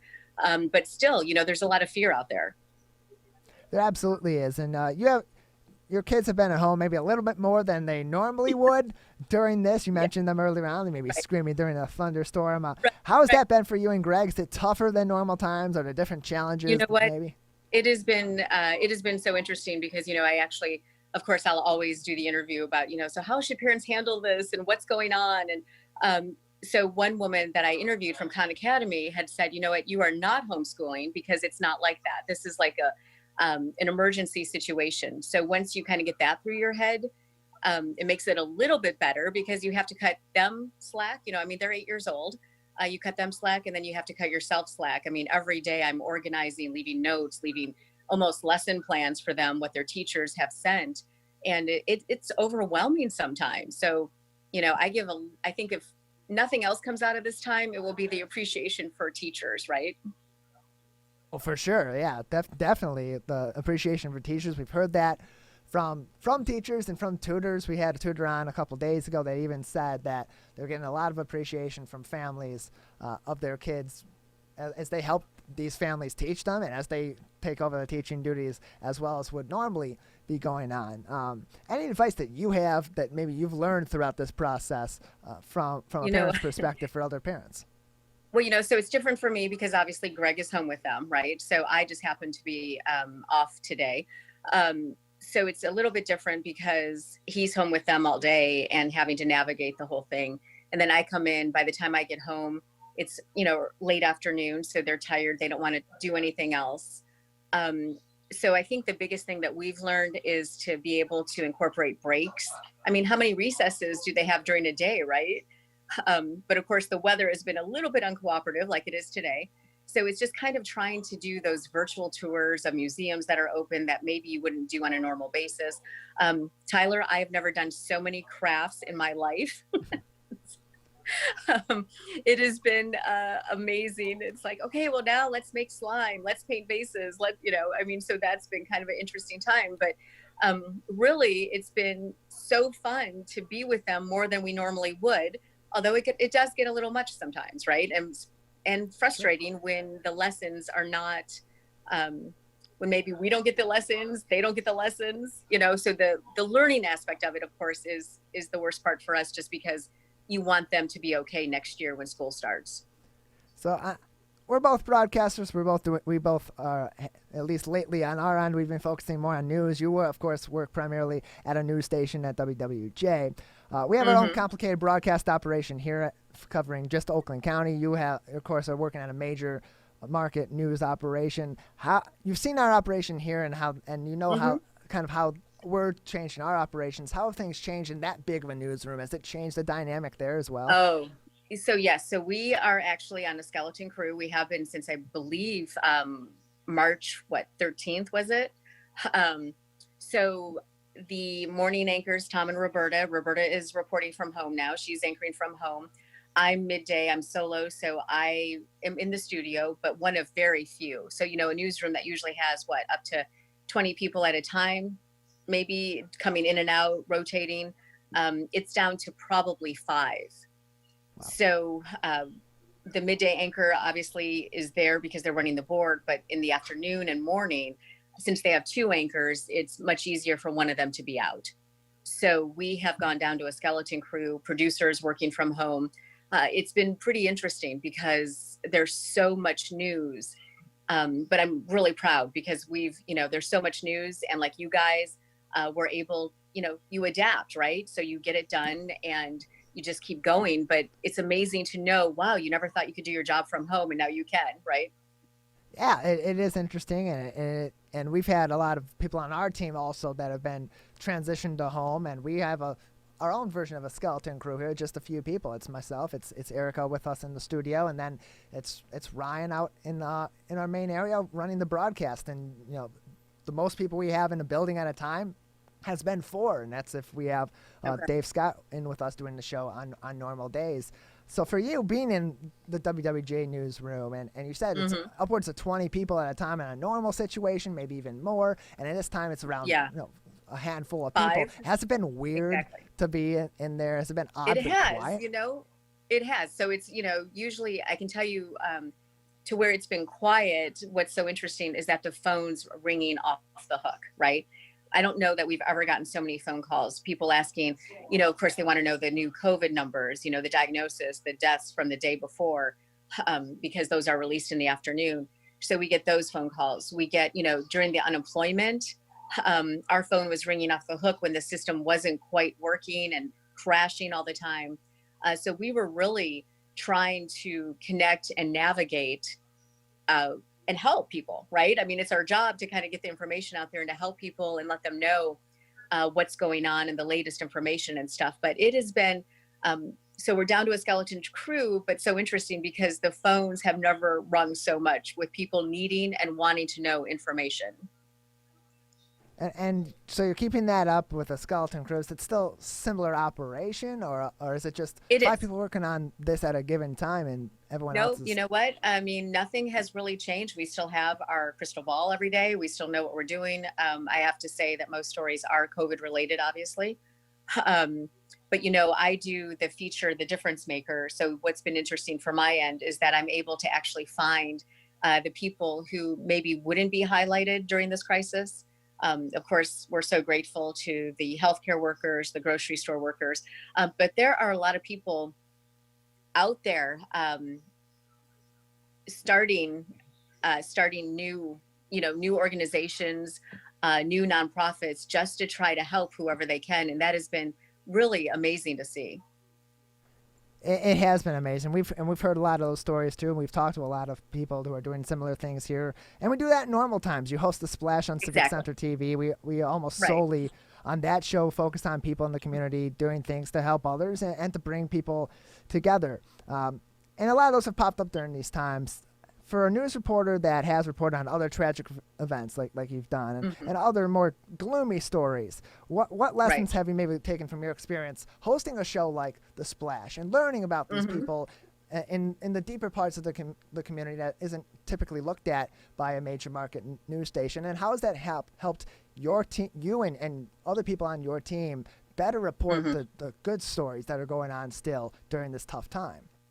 Well, Tyler, from a personal point of view, I can tell you that some days, when I get off the air, it's just exhausting because there's so much bad, right? I mean, there's just so much. It's like, how are we ever going to get through this? But then you do find those good stories and you talk to the people. And, this is kind of funny. A couple of weeks ago, maybe a month ago, I did a story on pandemic hair, right?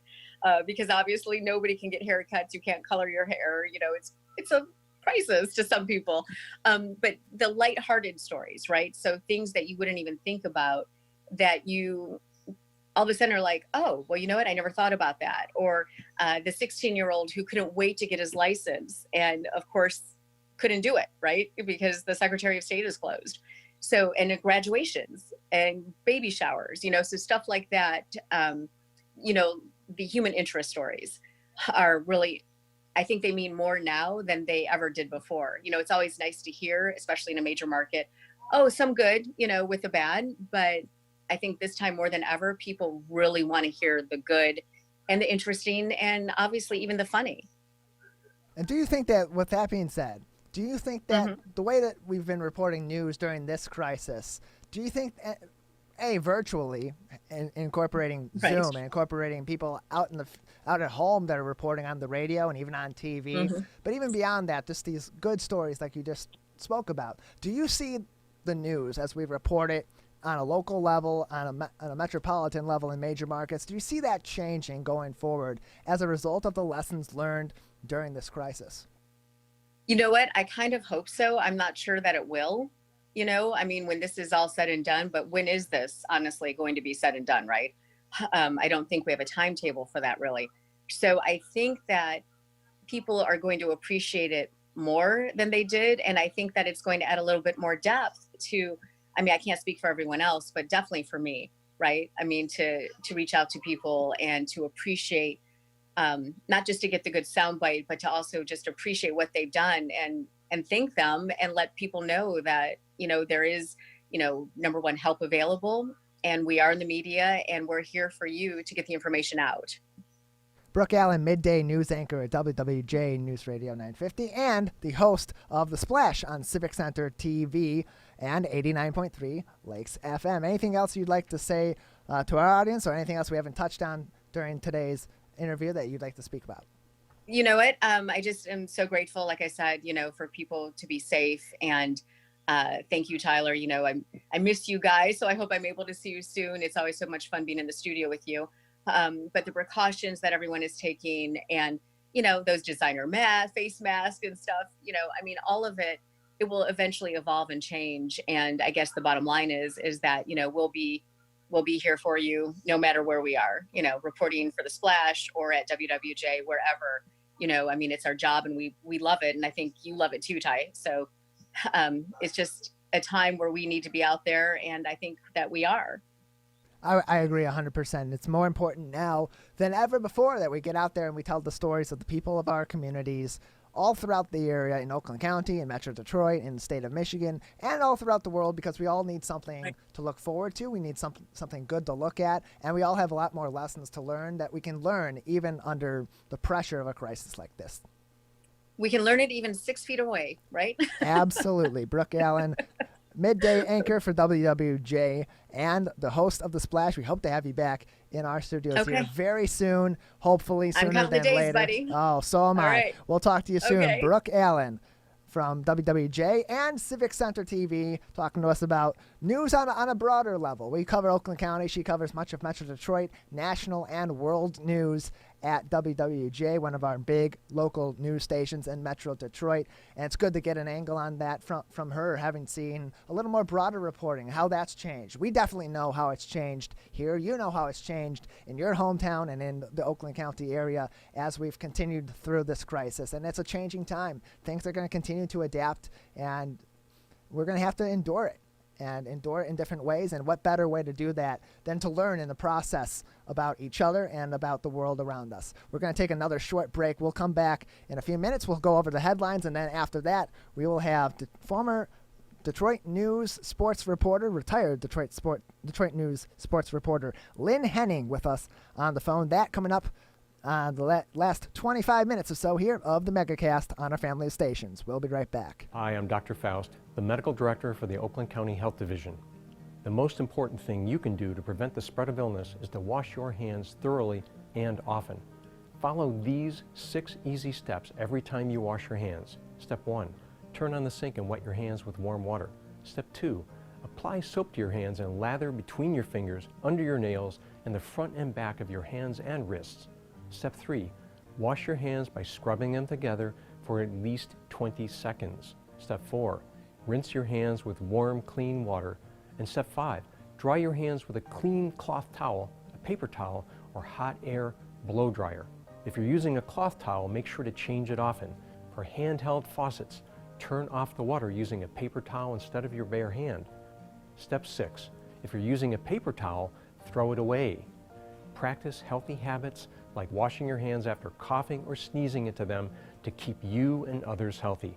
Go to oakgov.com/health or call Nurse on Call at 1-800-848-5533 to learn more.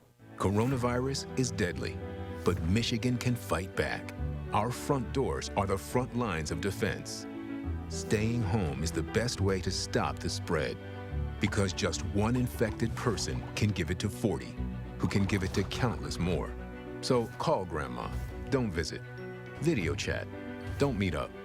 And if you must go out for food or medicine, keep at least 6 feet from others.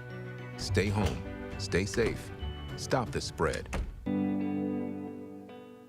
Technology like smartphones are wonderful devices to reduce social isolation in older adults. You can call grandchildren, phone friends, participate in fitness classes, and play games. But you need to stay mindful of scams. Scams related to the COVID-19 virus are rising. These include attempts to obtain personal information from seniors, including pitching unreliable products, advice, tests, and cures. You need to stay vigilant and be cautious. If you feel that you have been taken advantage of, it's okay for you to reach out to somebody you know and seek out advice, or even contact your medical provider. Thank you.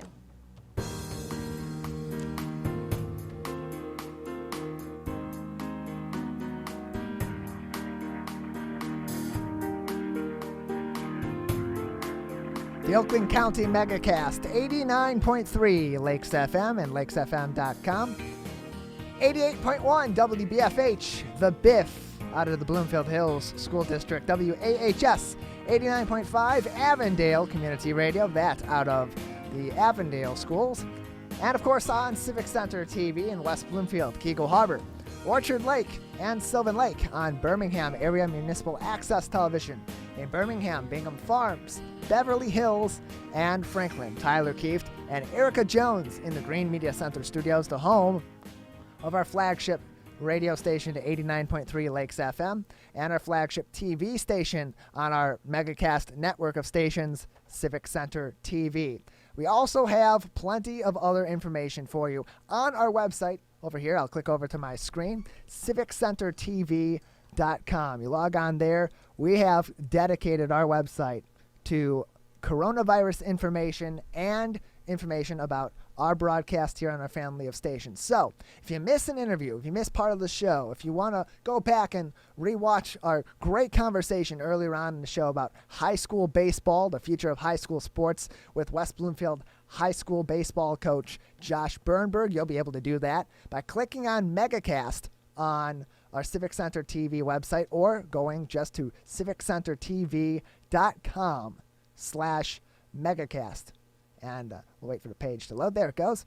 And up here you'll have options. I'll describe our radio stations, our TV stations. You can watch full episodes. You can watch full interviews. You can even watch short clips on this page from our previous shows where people from throughout our community, even from the governor's speeches herself, will discuss the local issues. Hear sound bites. If you don't want to watch a full interview or you don't have time, you just want to hear the most important information, we have that in the clips. We also have interviews. You can listen to our entire interviews like we had yesterday with Dr. Jamie Tawil from Grand River Medical Associates. He's an internal medicine specialist. You can watch all the governor's press conferences. We cover those live on our family of on Civic Center TV and on Lakes FM. And you can even watch her full speeches on civiccentertv.com as well. Additionally, on civiccentertv.com/coronavirus, we have all the local news stories that are making the top of the headlines on today and throughout the week. Today, the protests in Lansing are the big story. Those began this morning.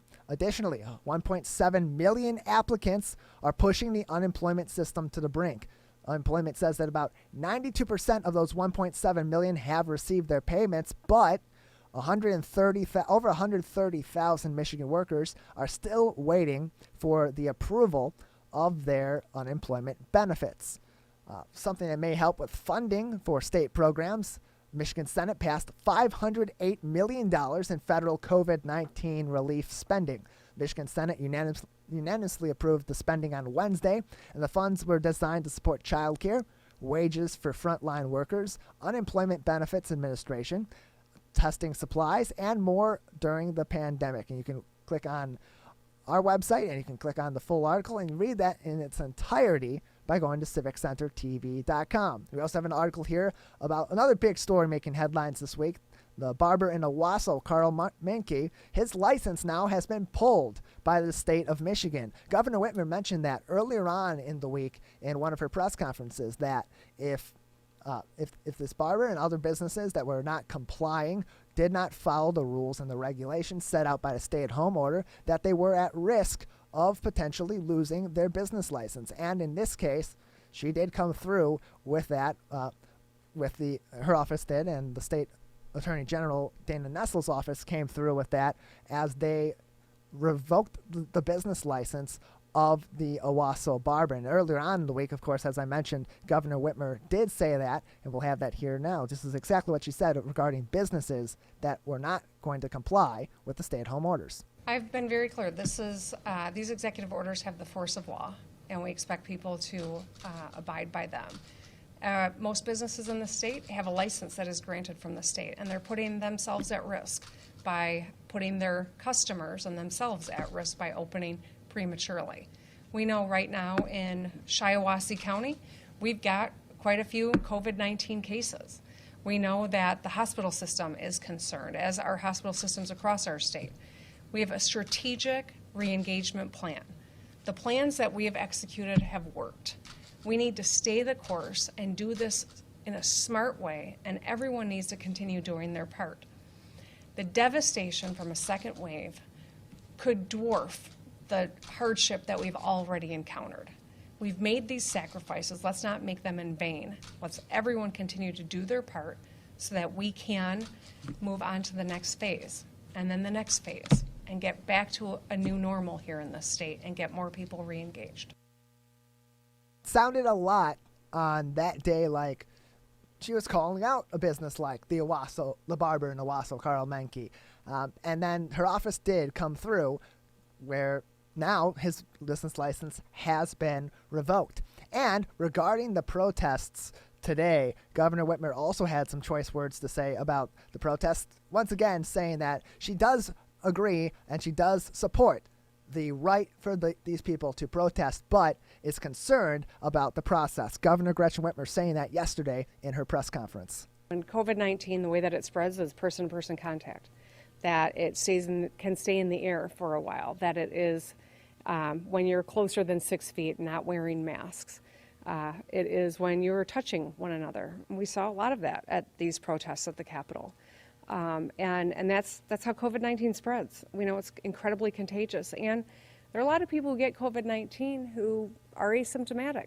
And so they're conducting life as though they're healthy because they honestly think they're healthy, but they're carrying it and spreading it. And that's how COVID-19, that's the insidious nature of this virus. And so that has always been a concern. When people congregate, they take it back to their communities. We've seen that over and over again. There was a group that did a report that they had put up a geo fence around the Capitol and then monitored cell phone data, and that it translates where we are seeing hot spots in rural parts of Michigan. I don't know the group. I have not vetted the data. I can't vouch for it, but I think that would not be a surprising outcome if that was the case. So the governor, of course, expressing concerns about social distancing maybe not being followed, people not wearing masks and other personal protective equipment that would help protect them, of course, from the coronavirus while they're protesting. Again, she said in her press conference, she answered the question and once again prefaced it as she had previously in regards to protesters by saying she agrees with their right to protest, but expressed concerns about the nature of the protests and people potentially not taking the precautions, as they have been warned by people on the opposite side of the aisle, that you don't have to agree with the precautions but or the stay-at-home orders, but you should be taking the precautions that you need to be taking. We're going to take another quick break here. We'll return in just a few minutes. When we return, we will be speaking with Lynn Henning over the phone. We'll be speaking with Lynn Henning, retired Detroit News sports writer, on the Oakland County Megacast on 89.3 Lakes FM, lakesfm.com, Civic Center TV, 88.1 WBFH, The Biff, WAHS 89.5 Avondale Community Radio, and Birmingham Area Municipal Access on the Megacast family of stations. We'll be right back. Hi, I'm Oakland County Executive Dave Coulter. Our top priority remains slowing the spread of COVID-19 in our communities. Please stay home, and when you must go out to an essential business, take precautions like social distancing and washing your hands when you come home.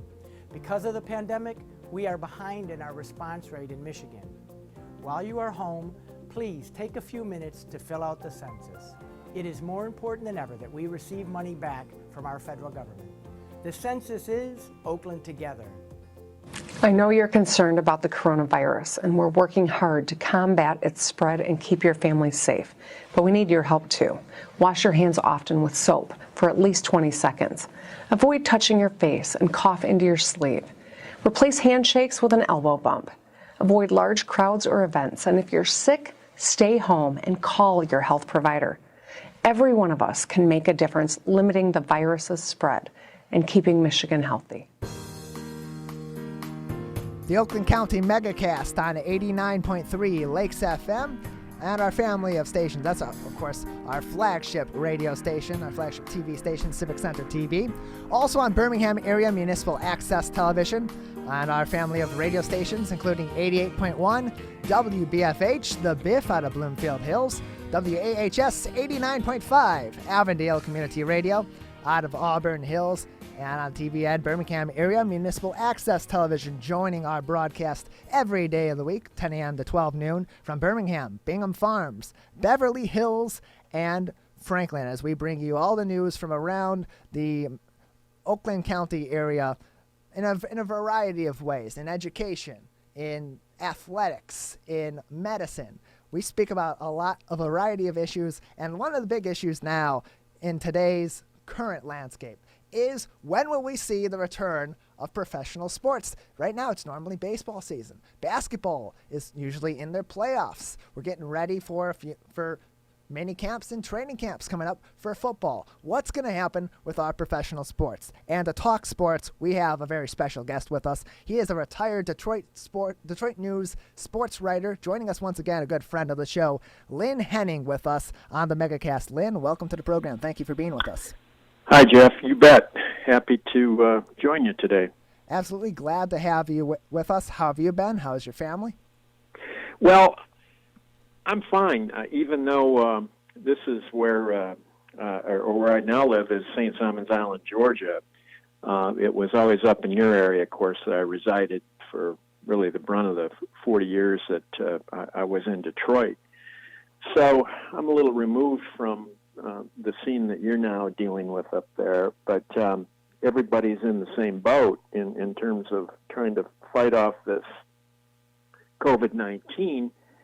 And as far as sports, I remain very dubious that they will be able to play really much of anything this year. I just believe that until this virus subsides, and probably with a vaccine, that we're going to be seeing much in the way of crowd sports. It's conceivable, I suppose, that they can play some games without fans, but then you get, in the case of baseball, up to all kinds of technical support, and there's really a lot of people involved, even without any fans. So I tend to be on the pessimistic side there. I don't expect football season really to get going this year. And while they can do something maybe like the PGA Tour with no fans, I'll believe all this, Jeff, when I see it. Lynn Henning, retired Detroit News sports writer, with us on the Megacast. Tyler Kieft and Erica Jones in the studio at Lakes FM, our flagship radio station. So, Lynn Henning, the MLB and the Major League Baseball Players Association began negotiations regarding the 2020 season earlier on this week on Tuesday. The owners voted to approve that 82-game season, altered roster sizes. It's still yet to be approved by the players.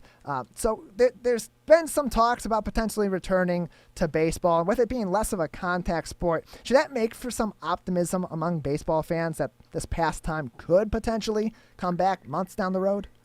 I just think everybody's underestimating the degree to which this thing is going to be with us and how pervasive it's going to be for a long time. And I'm going off what doctors and epidemiologists say. I understand the optimism, and with optimism, you're going to set up contingencies. But I still don't believe it's being realistic about how severely this virus is going to be with us and for how long. And with that in mind, it just seems remotely possible to me, Jeff, that they're going to play any baseball. Now, separate from the virus, you do have the financial conversations going on between the owners and players right now. And the players are looking at this not just in terms of dollars, but also in terms of their health and how much exposure do they want to present themselves against the fact that without playing, they're going to be obviously taking a year-long layoff from their salaries. But this thing, Jeff, is really, I think, going to be tough to overcome. They're talking about, again, the revenue that has to be split, how it's going to be divided. If there is any baseball, that will all be TV money because clearly there won't be any fan receipts or parking or concessions. So in order for them to thread this needle, I just find myself believing, as I've believed from the start, that this thing was being underestimated in terms of casualties, underestimated in terms of what it was going to do to our daily lives, and underestimated as far as when sports will come back. So I don't base this on anything more than what I'm listening to from doctors. I think they're the ones with the expertise here, and it's expertise that I always find to be most trustworthy. With that being said, optimism, if the optimistic point of view does prevail, Governor Gretchen Whitmer did say earlier on this week that on a local radio station that there is reason to feel, quote, there is reason to feel some confidence here, but we also have to temper their expectations and say life is going to be different. We're not going to be filling stadiums this fall. Having been around professional athletes, knowing, especially in baseball, knowing the players, knowing how much the fan energy motivates them, do you imagine that a fanless stadium how do you imagine that a fanless stadium could impact the game, could impact these players, and impact the sports? When you think about competition athletically, think about it in terms of how it most often happens with nobody watching. Pickup games, games on the grass, whatever the case might be. And yet there is no absence of effort. And I don't think that would be the case here either. I think you'd have skill against skill, and they would be playing at a high level. Sure, you're going to lose some of the emotional charge that you're going to certainly get from a crowd. But in terms of actual competition and display of skills, I wouldn't find that that would be seriously deficient. I really wouldn't. So at this point, Jeff, I think more the question is, as you look to this fall, there is likely to be, based again on what the medical science says, a very serious second wave late this fall into the winter. You're not going to head that off by resuming any kind of normal activity. So we have to certainly go week to week, day by this thing and what it's indicating in terms of testing and infection rates and so forth. But the idea that this is somehow just going to subside and wane as the summer goes on and we approach fall, I don't see it happening. I too tend to take more of a realist point of view on this, that we can think about sports coming back soon and we can consider all these plans that are in motion and being negotiated, but we aren't going to really know until we know. So with that realist point of view in thought, eventually sports will return. We will get out of this crisis. The last time that we really saw particularly baseball, but a lot of sports that went away for any extended period of time was in the immediate aftermath of 9/11, and even that was a temporary delay. It was only about a week, but we saw after that the renewed passion of the game, the renewed meaning of the game of baseball. We think about profound moments that came out of that, like President Bush's first pitch at Yankee Stadium, or Mike Piazza's game-leading homer in the 8th inning against the Braves in the first game after that. How do you imagine the response to the return of baseball or other sports from this situation being similar from the fan, the league, and the player perspective? Well, the appetite for sports is going to be even greater than it already was, which is pretty much a passion in this country. My thought there, though, is that it's going to be a lot longer than most people probably care to imagine, and there won't be anything that will have changed as you look at the post 9/11, or even after baseball came back from the strike, when people were a little bit bitter toward that. That won't be the case now. People are going to want their old lives back, and a big part of their old lives was sports and is sports. And so when that becomes part of the daily reality again, you're going to see immense celebration, more so than you probably saw then, for the simple reason we will have been so victimized in so many cases. Our families, our friends will have endured something here, perhaps tragic. We will have been away from it for longer than was ever comprehended. And so there is going to be jubilation. But I think that comes on the other side of the pandemic, not during it. It absolutely does. Lynn, Henning, retired Detroit News sports writer. We appreciate you joining us. Unfortunately, we are out of time. We thank you very much for taking time out of your day to join us on this, and we appreciate you coming on. Lynn Henning from the Detroit News on with us on the Megacast. That is going to do it for our broadcast today. Tyler Kieft and Erica Jones in the studio at 89.3 Lakes FM. And our family of stations. We thank our entire lineup of guests today, from Debbie Binder at the West Bloomfield Clerk's office, John Fitzgerald, the Chief of Police in the city of Keego Harbor, Pat Watson, Bloomfield Hills School Superintendent, Josh Birnberg, baseball coach at West Bloomfield High School, and others like Lynn Henning and Brooke Allen for joining us. Thank you very much for being with us on the Megacast. We will be back tomorrow with a very important court proceeding on our program. Thank you for joining us, and we will see you tomorrow morning at 10 o'clock.